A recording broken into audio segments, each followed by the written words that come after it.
साहिब बंदगी बोलिए। साहिब बंदगी। सीधे बैठ जाइए, सीधे सीधे बैठ,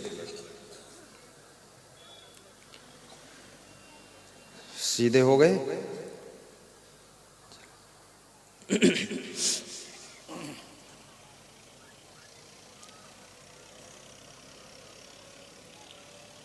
राजा वीरभद्र की कथा में सुना रहा था। विश्राम सागर शास्त्र की कथा है, पुराणों की कथा। राजा वीरभद्र मजदूरी करके पेट पालन करने लग गए।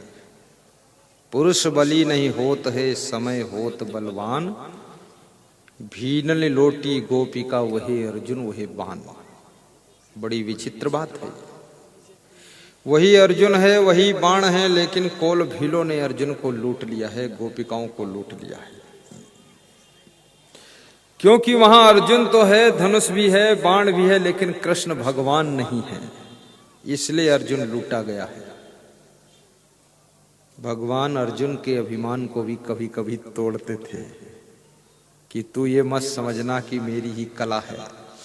जब कर्ण और अर्जुन का युद्ध हो रहा था तो अर्जुन जब बाण मारता था कर्ण के रथ पर, तो कर्ण का रथ 18 कदम पीछे हट जाता था,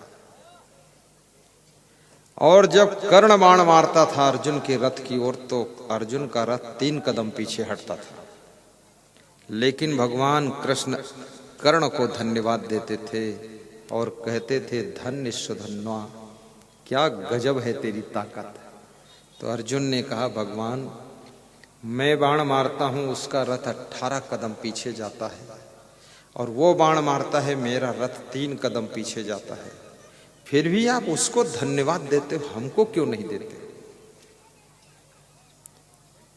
तो कृष्ण भगवान ने कहा, अर्जुन तुझे पता नहीं है, तेरे रथ के ऊपर मैं बैठा हूं, तीनों लोक का वजन बैठा है, और हनुमान जी बैठे हैं, तब ये 3 कदम पीछे जाता है, और उसके रथ पर वो अकेला भारी पड़ रहा है, 18 कदम ही पीछे जाता, तू मारता बाण।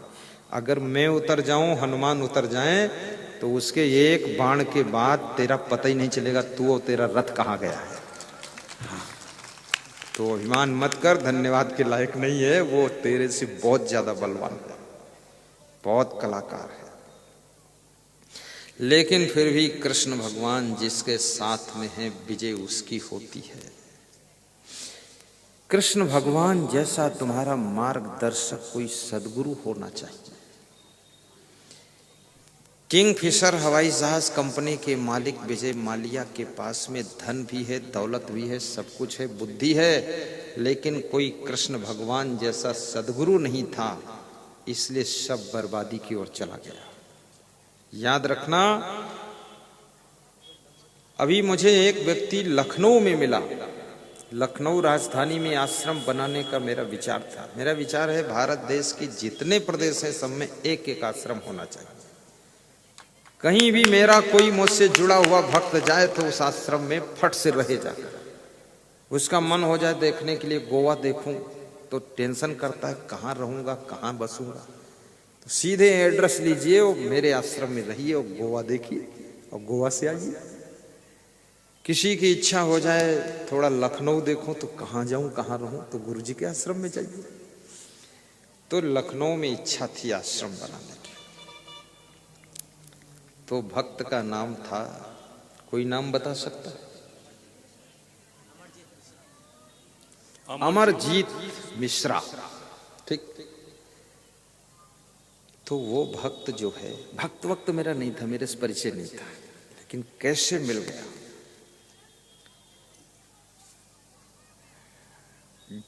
DYSP कानपुर का टीवी में प्रवचन सुनता था।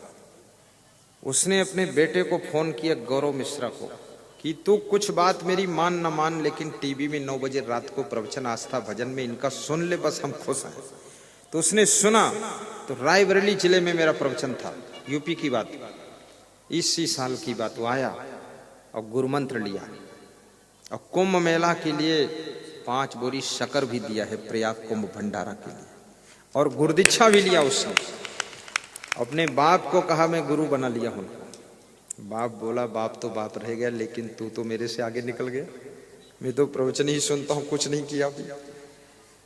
तो उस बच्चे से हमारे संत जी ने कहा, गुरुजी आश्रम बनाना चाहते लखनऊ में, कोई जुगाड़ है क्या? तो उसने कहा कि मैं जिनके साथ काम करता हूं उनसे मिला देता हूं। उनसे मिलाया तो 600 बीघे जमीन का प्लाट दिखाया, कहा इसमें कहीं भी ले सकते हो आप। 600 बीघे, हमको तो 1 बीघा चाहिए थी, अपना छोटा हो जाए, इतना कहां बना पाओगे बड़ा। तो बोले उससे मिला देते हैं आपको, जिसकी जमीन है अमरजीत मिश्रा से, उससे मिलाया। तो उसने क्या कहा, गुरुजी कितनी जमीन चाहिए? तो हमने कहा 1-2 बीघा बस।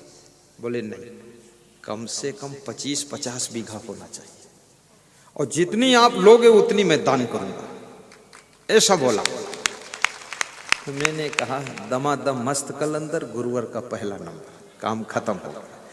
तो मैं तो उसके साथ 1 घंटे मीटिंग चली मेरी, सत्संग भी थोड़ा सुनाया, उसकी बात सुना, बहुत बुद्धिमान व्यक्ति।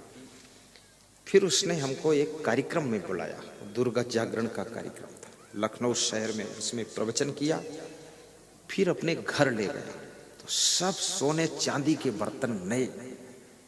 बोले इसमें एक बार नाश्ता आप करोगे, ये बर्तन में दोबारा नहीं खाना, हो सकता कोई जूठा कर दे तो नया आएगा दोबारा आपके लिए। हमने कहा ये तो राजा आदमी मिल गया। हमने कहा कितनी जमीन है आपके पास? बोले गुरुदेव लखनऊ के आसपास में भी होगी कम से कम 2-4 हजार बीघे। तो हमने कहा ये तो राजा ही है। तो बोला ये तो आश्रम एक झटके में बनेगा, लेकिन सवाल इस बात का है मैं धनवान हो गया हूं, बस्ती जिले का रहने वाला हूं।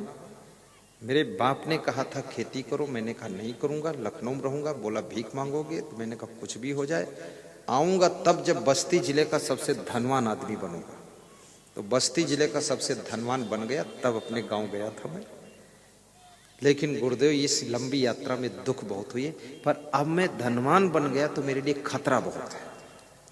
अब इस उम्र में 42 साल मेरी उम्र है, मुझको कोई गुरु चाहिए, मुझे संत चाहिए, और उसका ज्ञान चाहिए, भक्ति चाहिए, अन्यथा ये मन ऐसे बिगड़ेगा जैसे विजय माल्या किंगफिशर हवाई जहाज के मालिक का बिगड़ा है, सब धराशायी हो जाएगा।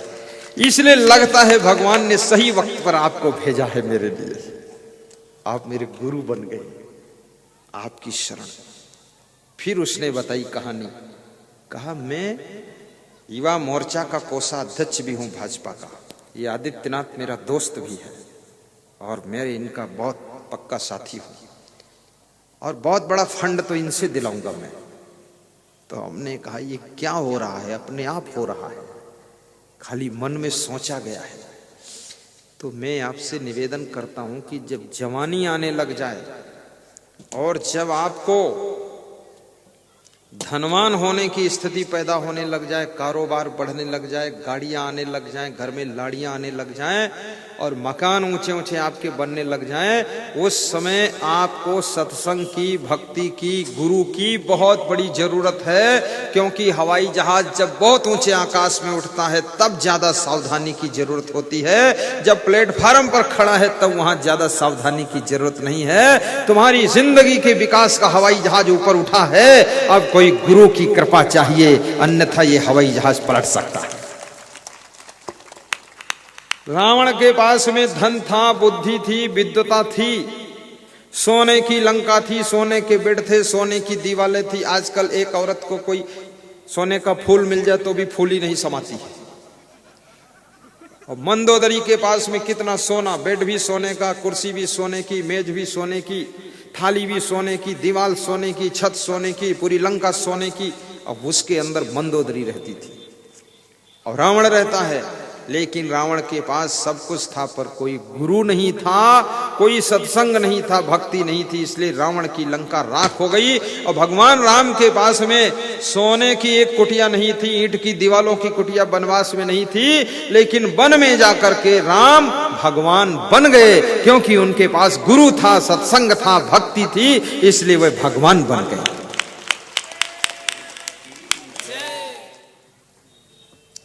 गुरु का बहुत बड़ा महत्व है। और गुरु, कैसा गुरु होना चाहिए समझना। यस्य दर्शन मात्रेण मनसा स्यात् प्रसन्नता स्वयं भूयात् धृति शांति सा भवेत् परमो गुरु। जिसके दर्शन से मन में प्रसन्नता, हृदय में शांति आ जाए और जिसके मिलने से दिल में धैर्य आ जाए, घबराहट खत्म हो जाए, हिम्मत आ जाए, पराक्रम आ जाए, तो समझ लो ये परम गुरु मिल गए हैं और उनकी शरण लेना चाहिए। वैराग्यवान गुरु हो, ऐसे गुरु की शरण में जाना। राजा वीरभद्र मजदूरी करने लग गए, इतनी गरीबी आ गई तो उनकी पत्नी ने कहा कि आपने बहुत पुण्य कमाया है,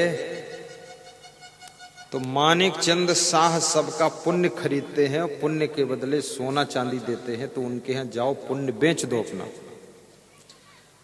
तो राजा वीरभद्र ने अपनी पत्नी से कहा वहां तक जाने के लिए रास्ते में खाऊंगा क्या? तो राजा साहब की रानी ने कहा मैं पड़ोसियों के यहाँ से आटा मांग लाती हूँ और बाटी बनाकर खा लेना, चले जाना। आटा दे दिया। तो रास्ते में एक सरोवर आया, उसमें स्नान किया और वहां बाटी बनाया और जब खाने बैठे तो एक भूखा आदमी और आ गया, वो मांगने लगा बाटी, तो 2 बाटी उसको दे दिया और 2 स्वयं खा लिया और फिर मानिक चंद शाह के यहाँ पहुंचे। मानिक चंद शाह ने राजा वीरभद्र का मुखमंडल देखा तो उनको एहसास हुआ कि कोई बहुत महान व्यक्ति है लेकिन किसी समस्या में फंसा हुआ। बिठाया, प्रेम से कहा पुण्य बेचने आए? बोले हाँ।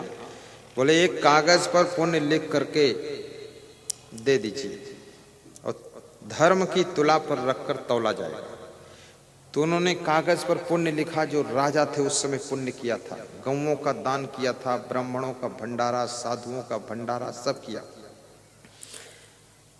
तो उस पुण्य का वजन 1 किलो भी नहीं निकला, 10 ग्राम भी नहीं निकला और पुण्य का लिखा हुआ कागज बहुत हल्का हो गया। तो वहां के कर्मचारी हंसने लगे कि झूठ झूठ पुण्य लिख करके धर्म की तुला पर चढ़ा रहे हो, यहां पर झूठ नहीं चलता है, सच लिखो अगर कुछ किया। तो राजा संकोच में पड़ गए। तो मानिक चंद शाह ने कहा संकोच मत कीजिए, ये बताइए ये पुण्य तुमने कब किया था? तो उसने कहा ये पुण्य हमने जब राजा थे तब किया था।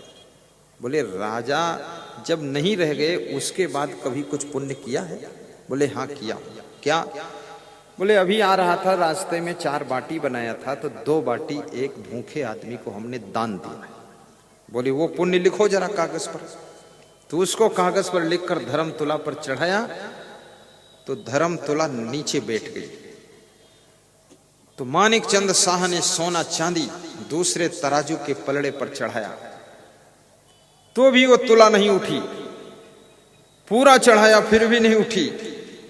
तो मानिक चंद शाह ने कहा कि मेरा खजाना खाली हो गया लेकिन तेरा पुण्य बहुत बड़ा पुण्य है, जितना दे सकता हूं ले जाओ, अब इसके अतिरिक्त नहीं है मेरे पास। घोड़े मंगाया, बैलगाड़ी मंगाया, उसमें सब लाद कर सोना चांदी अपनी पत्नी के पास राजा आया। पत्नी ने कहा आप सेना बनाइए, राजमहल बनाइए और सेना बना करके अपने राज्य को प्राप्त करने के लिए उस पर चढ़ाई कीजिए। चढ़ाई किया, अपना राज्य वापस लिया। तो रानी ने कहा ये किस पुण्य से इतना धन मिला था? तो राजा ने कहा जो राजा जब थे वो पुण्य किया था उसमें 1 ग्राम भी पुण्य नहीं निकला। जो तुमने आटा मांग करके दिया था, हमने बाटी बनाकर खाने जा रहे थे सरोवर किनारे, वहां एक भूखे आदमी को 2 बाटी हमने खाने को दिया था, उसके पुण्य के वजन से ये सब मिला है।